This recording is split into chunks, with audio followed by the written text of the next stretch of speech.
This is Tree Hugger Dude. I was just going to comment on the clip that I had uploaded, the reading from the Audrey Lorde's Master's Tools Will Never Dismantle the Master's House, and I wanted to see if I could spark some dialogue about it, just kind of going over my feelings about it um, as like a starting point.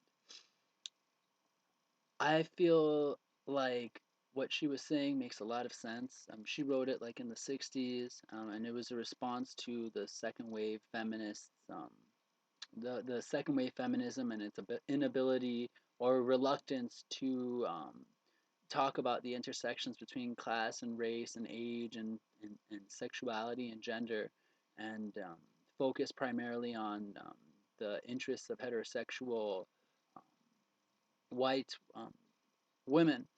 And Audre Lorde was criticizing that, and I feel like, well, definitely in that context, I feel like it makes a lot of sense that she was doing that. Um, you know, um, it's the 60s. Everybody's fighting for their rights. There's the gay movement happening. There's the civil rights movement happening. The women's movement happening. Um, from the perspective of an activist who wants to stimulate social change, it makes sense that she would kind of feel like there was some betrayal politics happening. Like she expected like those white feminists to, in the name of feminism, she expected them to talk about those intersections and to be inclusive. And what she was saying was that she felt like they were not being inclusive. They were kind of betraying all their queer um, sisters of color who they were just kind of excluding from the movement. And I feel like that still like is true today to some extent. I feel like the mainstream feminist movement, the mainstream gay movement, even the mainstream um,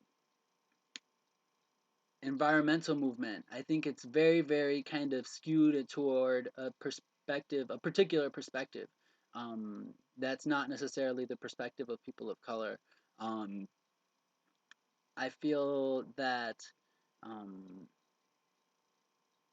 I feel like that's just kind of the way it is right now. I don't really hear a lot of queer activists of color talking about how they live in a matrix of domination, how being queer and being a person of color um, like kind of has a synergistic effect, and they live lives of constant discrimination, and I don't really hear, what I'm trying to say is I don't really hear, there's like a lack of visibility of those perspectives, at least in the mainstream feminist and mainstream gay movement.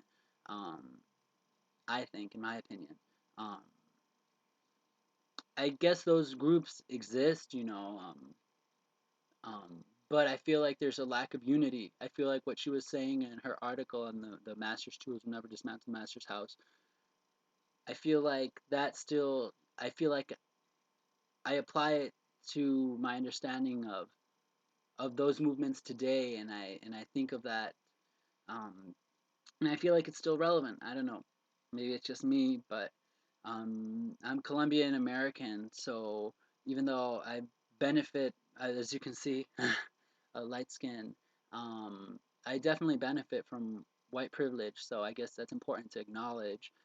But I also consider myself a person of color. I mean, I'm Colombian American, so um, I feel like even though I can only understand it in some like degrees or on some levels, I feel like it's like white supremacy is very much still like alive in the United States, and um, I feel like that's the kind of maybe what's behind the lack of visibility of the experiences of people of color in these social movements. And I think it's a shame that kind of there has to be a certain like segregation, a certain separation, like for example, I think it's a shame that back when Audre Lorde was writing that paper, that there weren't the people who would go to like the woman like women's liberation protests. I think it's a shame that those women we're kind of so closed off to the idea of going to like a civil rights march or going to like a Stonewall kind of style protest. Um, I think it's a shame when we don't band together as a group of people who are trying to fight for a better society, for a society in which all of us can flourish.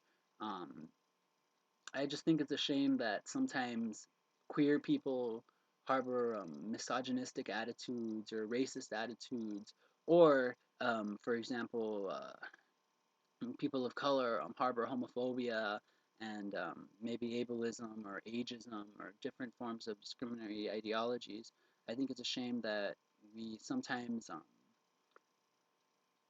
fall prey to those bigoted ways of thinking and we don't band together, because I think that if we were to band together and be in solidarity with each other, um, all of us protesting and kind of trying to um, stimulate a change in our society, I feel like if if all of our movements were together, I feel like it'd be a lot more powerful and a lot more likely to those plans would be a lot more likely to come to fruition. I think the movement would be a lot stronger, but those are just my opinions on it. I don't know. Everybody has like their own take on it. So if you feel a certain way about it, I mean, I invite you to put your opinion. I mean, do you think that there is this kind of division still in the feminist and in the mainstream feminist and the mainstream gay movements today? Um, or do you feel like maybe that was more of a thing of the past and not so much an issue today? Um, Feel free to comment on my video, say whatever you think is, whatever comes to mind. And anyway, thanks so much for hearing my pseudo rant on this, on this reflection of Audrey Lorde's The Master's Tools Will Never Dismantle the Master's House.